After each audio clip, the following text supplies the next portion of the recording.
All right, guys, welcome back to MMA Al Dente. I am here to talk about Corey Sandhagen Yadong and also to apologize for my horrific betting advice.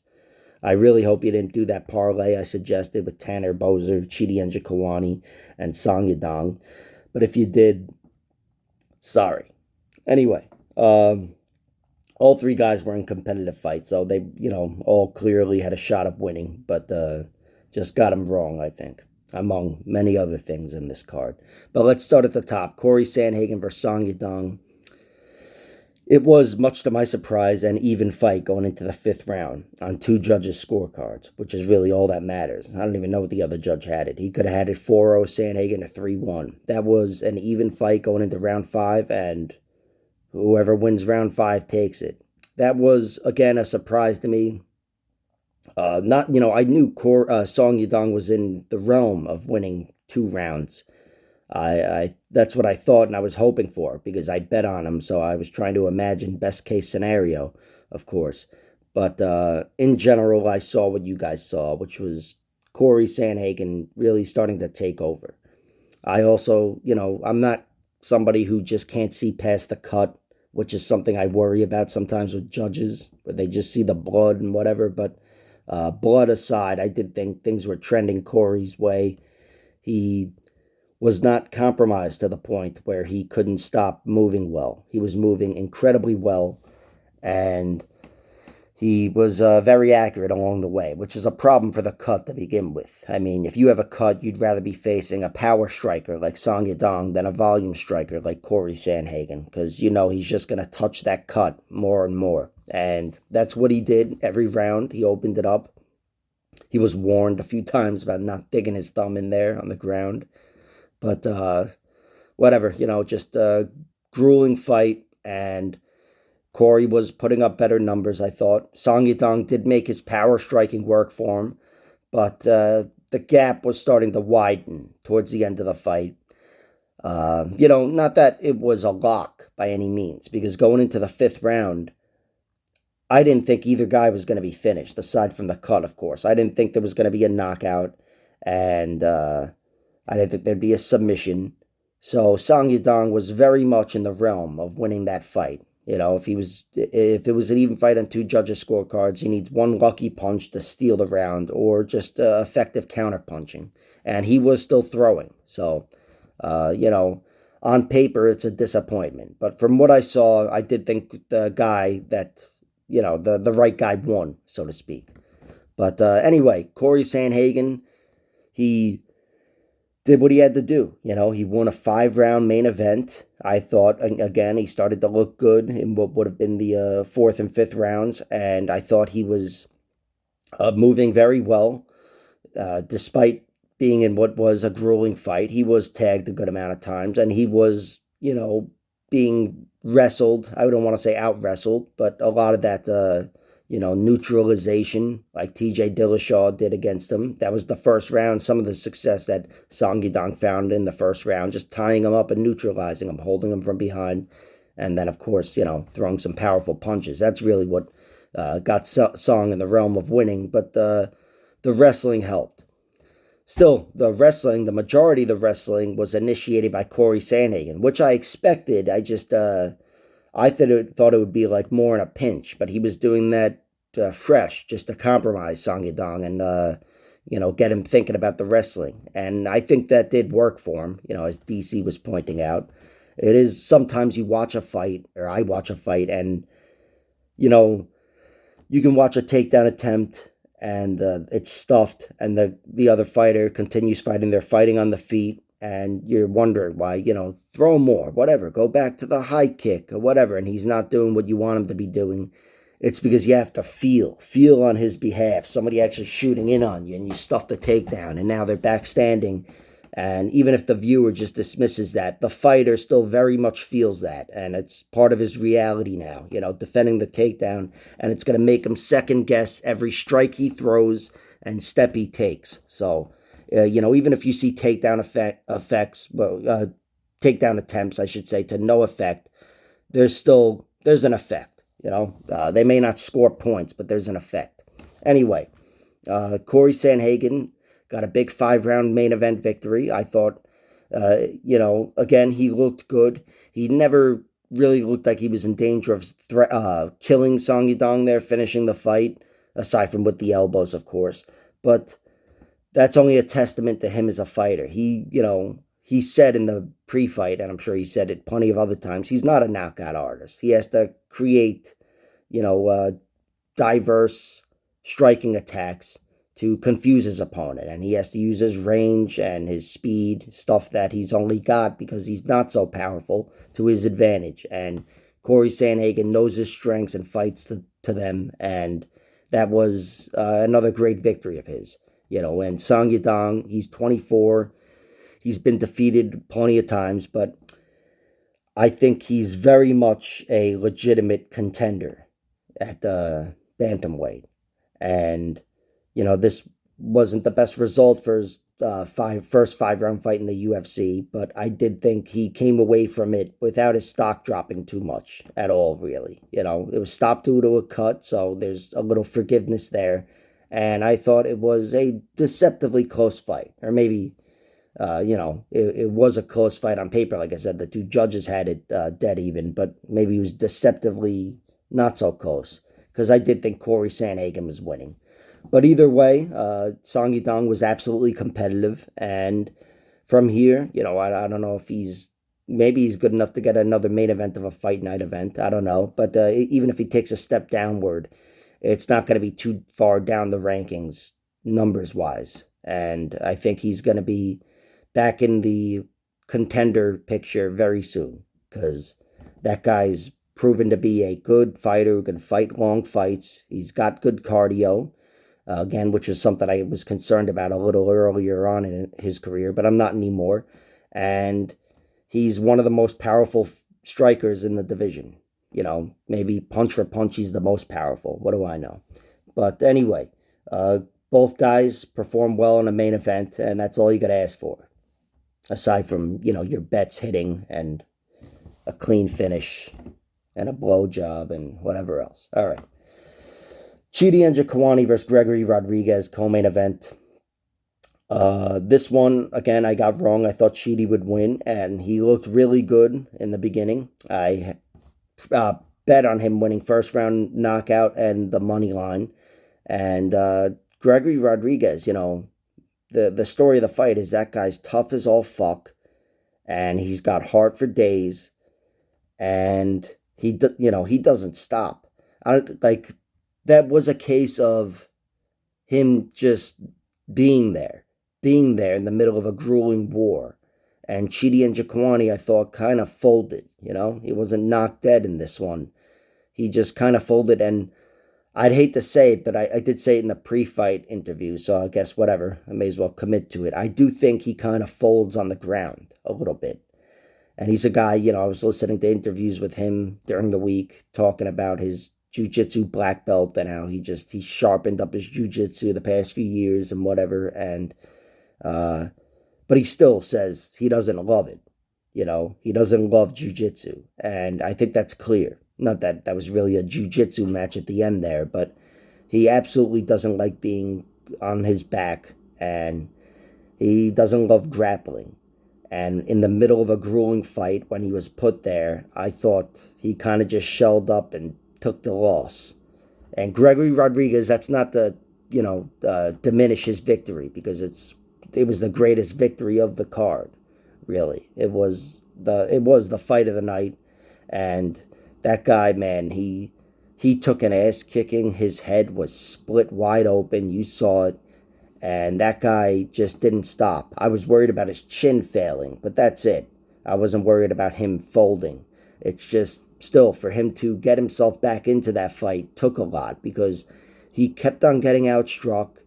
He was clearly hurt, and he just didn't look fast enough. He didn't look fast enough to make anything happen, in my opinion. I know he's powerful and whatever, but it just seemed like he had nothing for Chidi. But he stood in there until Chidi slowed down. He tightened that speed gap, and then he took over the fight. And in that brief moment in which he took over, it was over. Chidi folded.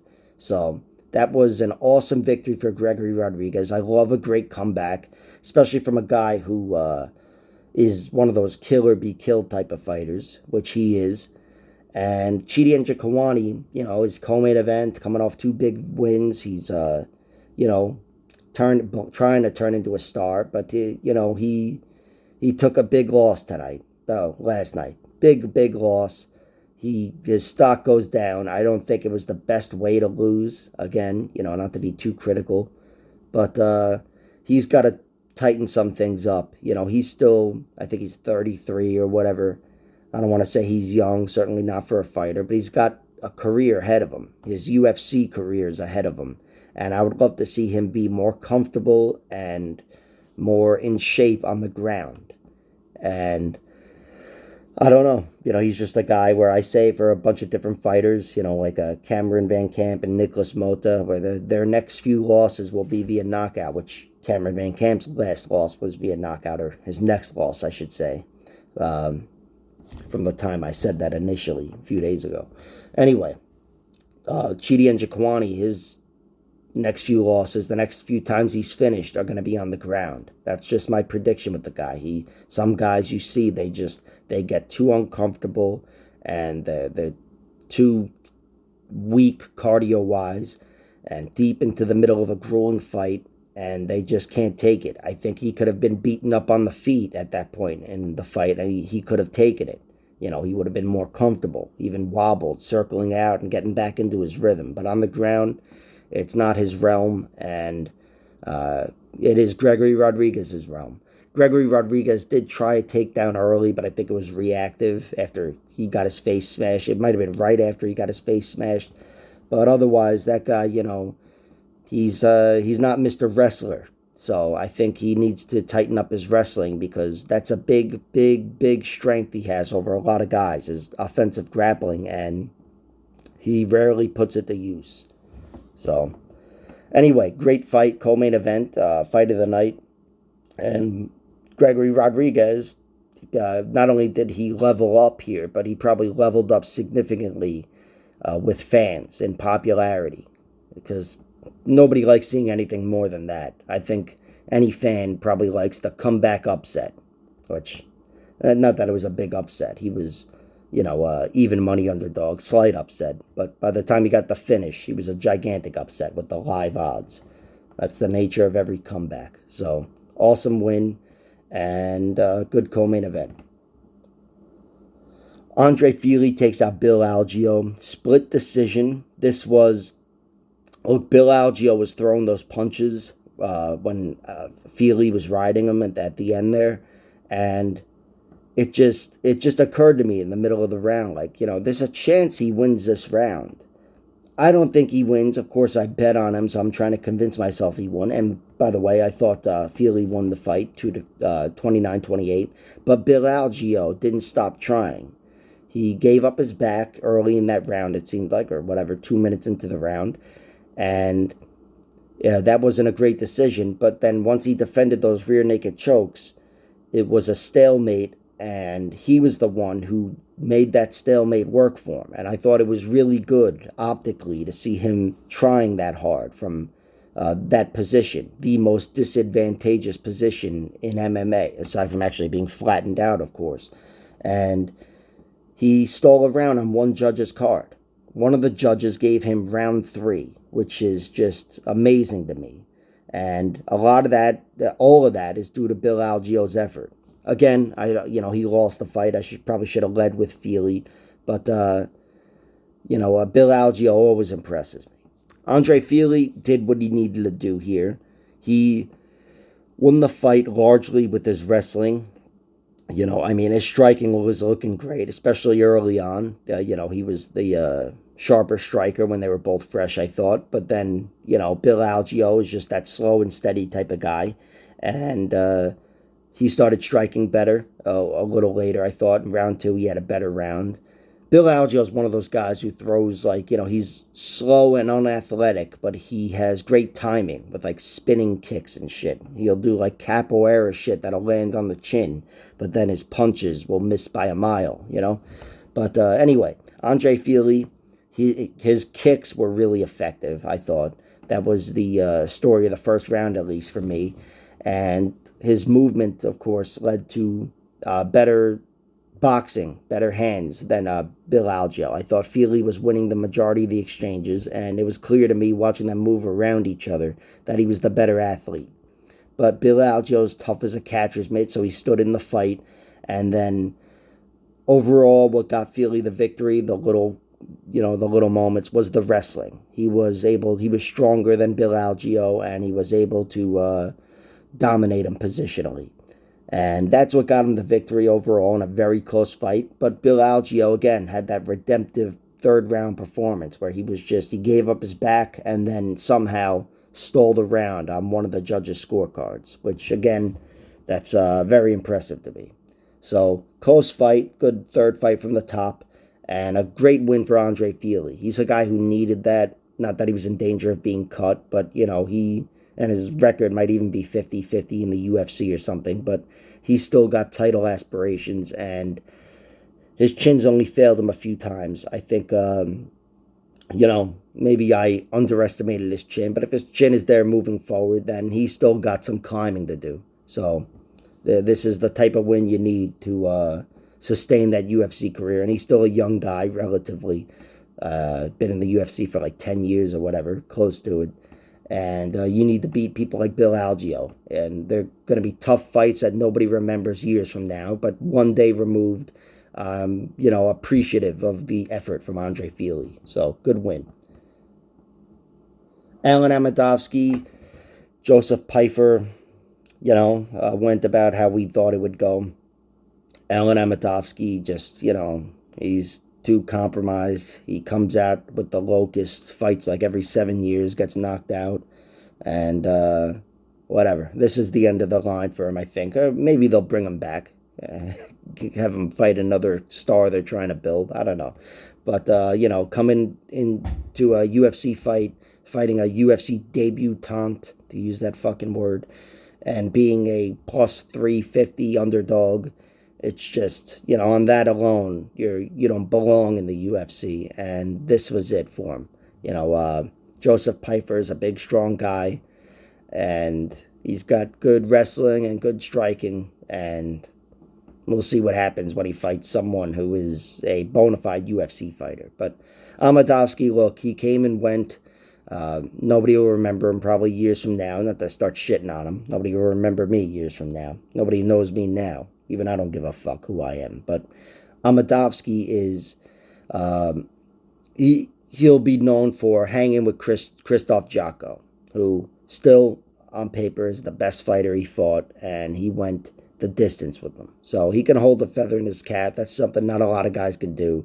I'm trying to write the obituary for his career here because I feel bad for shitting on him. But either way, he came, he went, he fought hard, and his chin just wasn't meant for the UFC.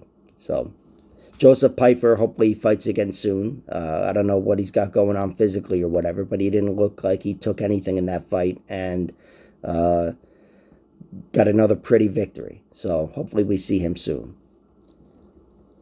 Tanner Boser versus Rodrigo Nascimento. That was a very close fight. I thought Tanner Boser would win at range. He did win at range, but he didn't fight at range enough. And I thought he had a good chance of knocking out Rodrigo Nascimento. I believe my prediction, even though my bets covered everything, my prediction was Boser gets the knockout.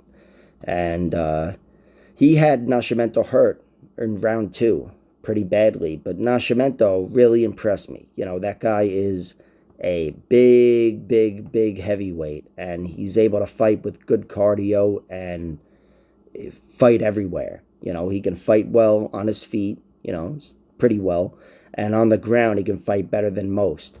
And we're able to see him wrestle, use jiu-jitsu, striking back and forth, and he went 15 hard minutes with a smaller, more agile heavyweight, and he hung in there. He did very well. I thought he did win the fight. It was pretty clear to me. One of the judges gave Tanner Boser, I don't even know which rounds, but they gave Tanner Boser 2 rounds.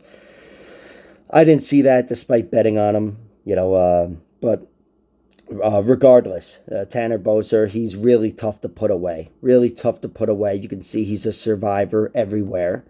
And, even if he wasn't able to, like he was able to survive enough to have the fight restood at points at the end there. He's Tanner Boser's survivability gave him a shot at winning that fight.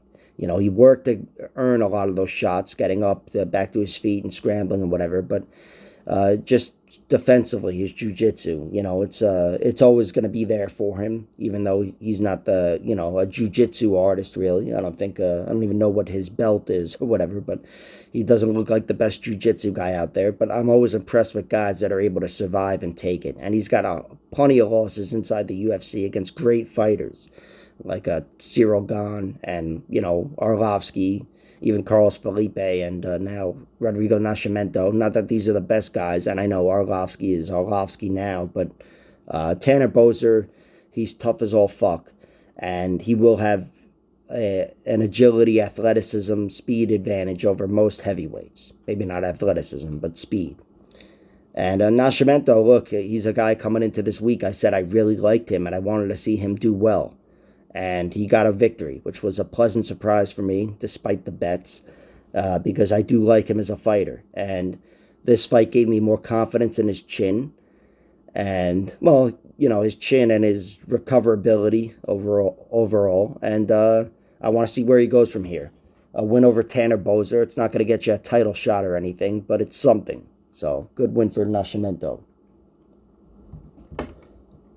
Anthony Hernandez takes out Marc-Andre Barrio. That was a great performance from Anthony Hernandez. Really well-rounded fighter. Really well-rounded attack. And really the attack has one speed. It's in your face, pressure, trying to break you. Anthony Hernandez is a guy who, if he's fighting good fighters, he's probably going to get a lot of late third round finishes, I should say, because his pressure will break you. You can see he doesn't stop, especially if he's got the wrestling advantage. He's going to work you over everywhere. And even though he doesn't have the hardest punching power, I know he got that knockout or no contest, whatever, over Jordan Wright. But, you could see he's got good hands. And on the ground, he's a problem. He's a problem for a lot of fighters, including Rodolfo Vieira. And, man, that was awesome. Getting a third round arm triangle finish. Barrio is a guy who, again, I always bet on the over. And I always bet on his toughness and his MMA toughness overall, submission defense as well. And this was the first time he was submitted. This was a great win for Hernandez. Went right through him. And Barrio is looking maybe not as durable as I thought he was just, 7 months ago. But he had that rough loss to Chidi and now the really rough loss to Anthony Hernandez. He's still UFC bound, I want to say, but on the lower end of things. And Anthony Hernandez, I know he was a favorite coming into this fight, but his stock definitely rose.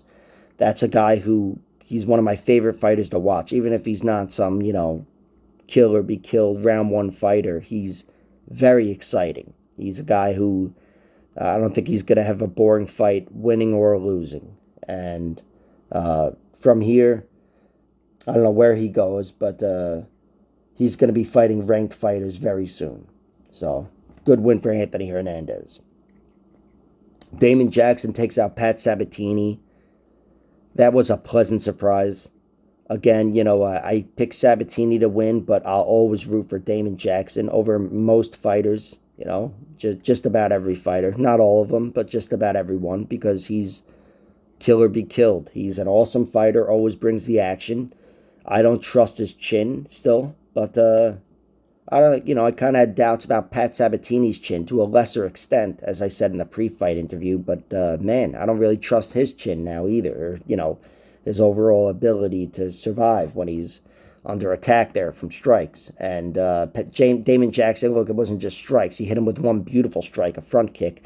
And then on the ground, Damon Jackson, who I thought would be overall the lesser grappler, he's still very dangerous. And just one of those guys that, he got an advantageous position on Pat Sabatini, and he's good enough to hold that, just jiu-jitsu versus jiu-jitsu wise.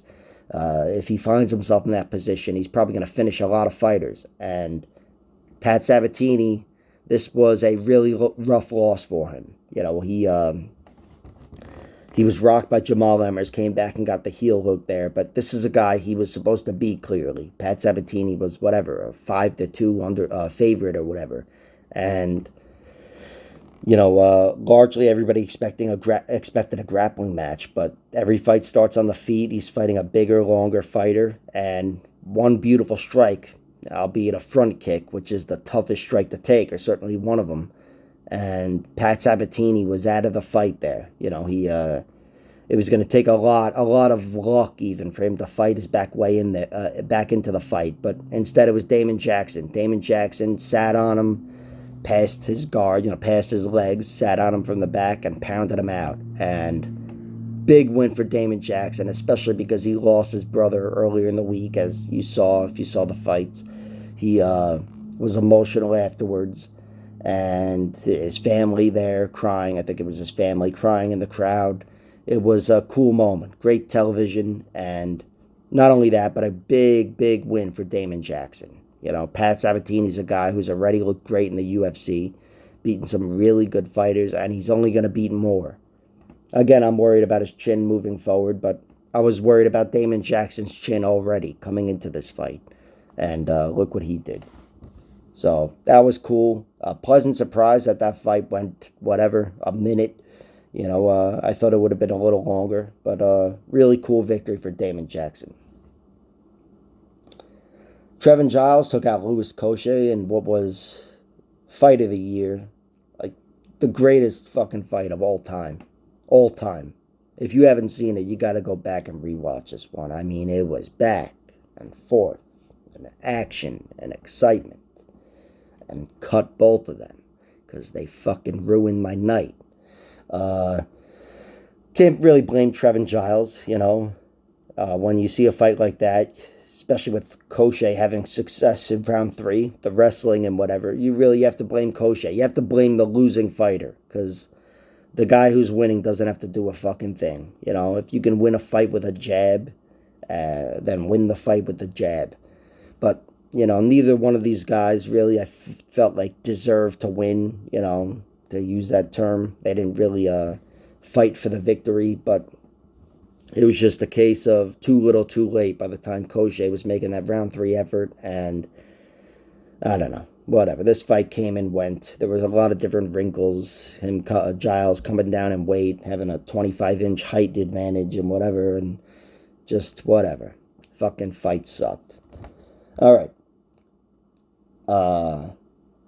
I guess I'll talk a little more about it. I'll say Cochet, he, maybe overcompensated for his adrenaline dump and his cardio issues, and he overcompensated. And it is something that he looked good in round 3, or looked his best in round 3. That's not nothing. That does show some sort of growth as a fighter, but he blew it here, He overcompensated again with managing his cardio. You can't throw away 2 rounds in any fight, in a 5-round fight and a 20-round fight. And he threw him away against a savvy UFC veteran. Maybe he's not savvy, but he's a UFC veteran. And the UFC veteran should have won round 3, in my opinion. Just on paper, that's how it goes. The guy with more experience and the bigger guy and whatever, blah, blah, blah, he'll win round 3. And instead it was Cochet winning round 3, which is nice and whatever, and that doesn't look good for Giles, but Cochet didn't try hard enough to win this fight. So, fight was dog shit. Let's move on. Aspen Ladd versus Sarah McMahon. That was a great fight, huh? I don't know. It's the fight I wrote down, so I figured I'll talk about that now. Aspen Ladd should be cut from the UFC. She should be cut. I feel like this is, the 3rd time, and she's just not reliable, and you can't penalize her having to move up to 145. Just, she's undisciplined. Too undisciplined, and, this is at least her 3rd cancellation, and relatively recently was her last one, whatever the fuck it was. She just, she's too undisciplined to belong in the UFC, and I like her. She's kind of cute. I always root for the cute girls. That's how I am. Or women, I should say. I don't know. I'm 36 years old. I still call women girls. That's me. I'm out there in the middle of society like, I like to fuck girls. No, but anyway. Sarah McMahon, sucks for her that she didn't get the fight, but Aspen Ladd should be penalized. I was disappointed not to see that she was removed from the roster anyway, already. Denise Gomez and Loma Lukbume. Really, she had a hard fight here, but I thought she looked really good. She excelled. I thought she was a step ahead of Denise, and I thought she got the fight well everywhere. This fight was everywhere. Loma had a distinct advantage in the Muay Thai realm. But Denise Gomez, maybe, I don't know. She had success grappling. She did. And she got to test Loma. And it was cool to see Loma Lukbume fight someone her size, have a good back and forth MMA fight, but generally show all of her skills. And she looked to be the superior fighter through 15 minutes. Not a bad debut at all from Denise Gomez. She made a lot of good decisions. She, had a lot of offense, good scrambles and whatever. She was in there, hanging in there. But clearly, Loma Lukbume was too much for her. And I thought, I had it 30-27, but could have gone either way or whatever, a few rounds there. But Loma was the better fighter, and good victory for her. Not the prettiest victory. Again, this is one of those fights people will forget about, but you saw the effort last night. It was a good, strong effort, and that's just one of those quiet wins. Now, I don't know what her UFC record is, but she's got one more victory and a damn good performance. Denise Gomez absolutely belongs in the UFC, I think. She's going to find some fights in which she's undersized and whatever. I'm sure she's used to it. And it'll be interesting to see how well she imposes her grappling on other fighters, on bigger fighters. But she didn't pass the Loma Lukbume test. And there's no shame in that. That doesn't mean she's cut or anything, but whatever. We'll see how she does. Trey Ogden takes out Daniel Zellhuber. Well, I got that one wrong. Trey Ogden won the fight on his feet, too, largely. I mean, it was going everywhere and whatever, but hey, he had some nice takedowns, too. But Daniel Zellhuber just was a little nervous, shell-shocked. He was being overwhelmed on the feet.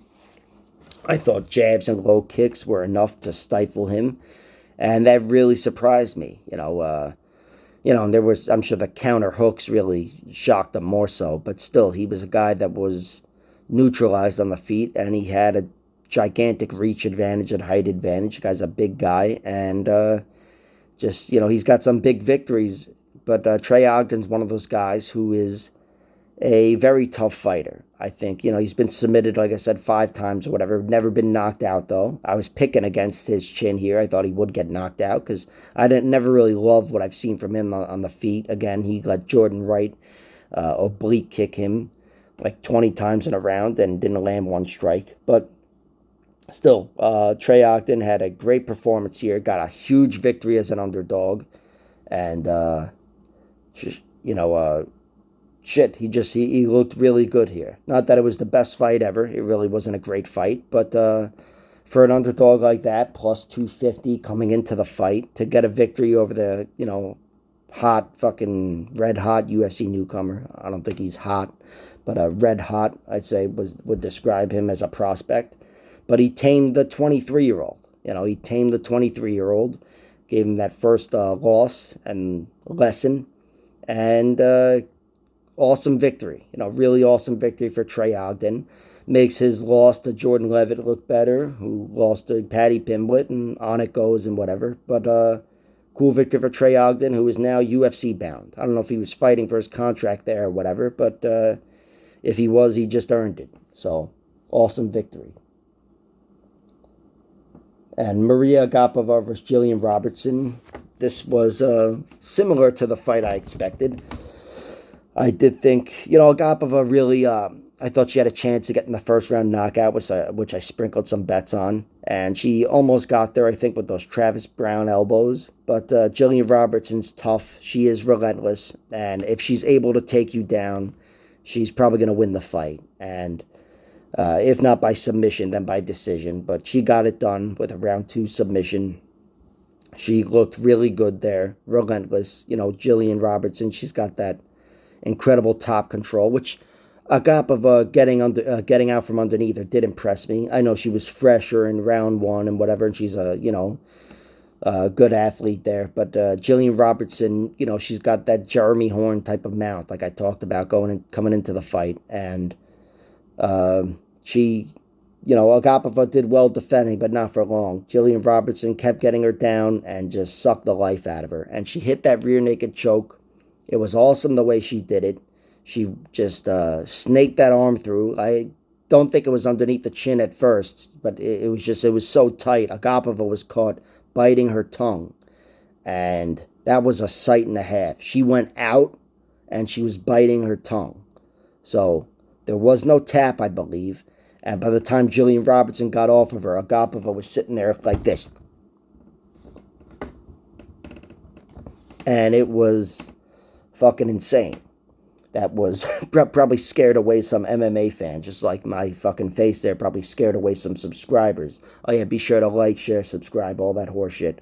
But Jillian Robertson got another big submission victory. It looked fucking deadly. Did make her look like a savage.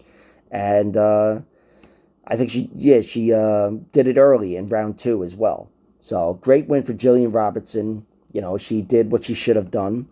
She did what I guess not a lot of people expected her to do. She was a favorite, but a slight favorite. And Agapova, when she's looked good, she's looked great. I don't think she's ever looked good, actually. She's only looked great and horrible. And this was close to horrible. She didn't look that horrible, I guess, in this one. But Jillian Robertson had her number. And always nice when the grappler, in my opinion, gets a nice submission victory. All right, Tony Gravely versus Javed Basharat. This was a very cool fight. Great performance from Javed Basharat. This is how, not that he's a UFC newcomer, but he's pretty new. And this is how you want to do it. Tony Gravely was, I know I went Gravely and Gravely again. He looked good in round 1, but it went from Basharat being a defensive wrestler, sprawling and whatever, to counter wrestling. After round 1, Basharat was just in better shape and he started winning the wrestling battles. I guess there is no counter wrestling, it's just wrestling. But he started wrestling and he started out wrestling Tony Gravely and just, made him work in a bunch of positions in which Tony Gravely that's not where he wants to be. He wants to be on top, and he's got good hands too. But Basharat was better on the feet, really working him, I thought. And, when it came down to it, those crucial moments, Basharat was stronger. He was the better wrestler in rounds 2 and 3, which I thought would have led to a finish. And he came close in round 2 with the submission, and then round 3 was more striking. But in general, the story of the fight is Basharat had better cardio, put together a much better work rate, especially later in the fight, and took out a really solid veteran, MMA veteran, I'd say, before UFC veteran, although still a UFC veteran. And a great win for Javed Basharat. That was awesome. Wins a 3-round decision over a really tough decision fighter. And, we'll see where he goes from here. He and his brother, too. Which, by the way, that's something I didn't mention in the pre-fight interview, or pre-fight video I made on Thursday or Friday. But I do watch the Contender series, so I did see his brother. But anyway, wasn't relevant to the fight, so we'll move on. And Nicholas Mota knocks out Cameron Van Camp in the first fight of the night. Look, he's more technical than Cameron Van Camp. Like I said, I don't really trust either one of their chins. Cameron Van Camp is a gigantic lightweight. Gigantic. He looked bigger than I thought he would look, and I think I said he was going to be the biggest lightweight of all time coming into the fight. But he made the weight, looked good physically, just not technically, and he paid for it in about 3 minutes. He gets wild when he strikes sometimes, and I didn't even think this was like his other knockouts where he was squaring up and getting too wild and brawling, getting caught on a counter, but he was just caught. Nicholas Mota, a guy with a significant reach disadvantage in this one, 5'9", whatever, versus 6'2" or whatever Cameron Van Camp is. And he was the sharper striker. And Nicholas Mota, again, I I underestimated him. I underestimated him coming into this fight. I did predict him to win. I just, I didn't think he would. I knew Cameron Van Camp had a chance to get knocked out, but I didn't think Mota would be the one to do it in this one.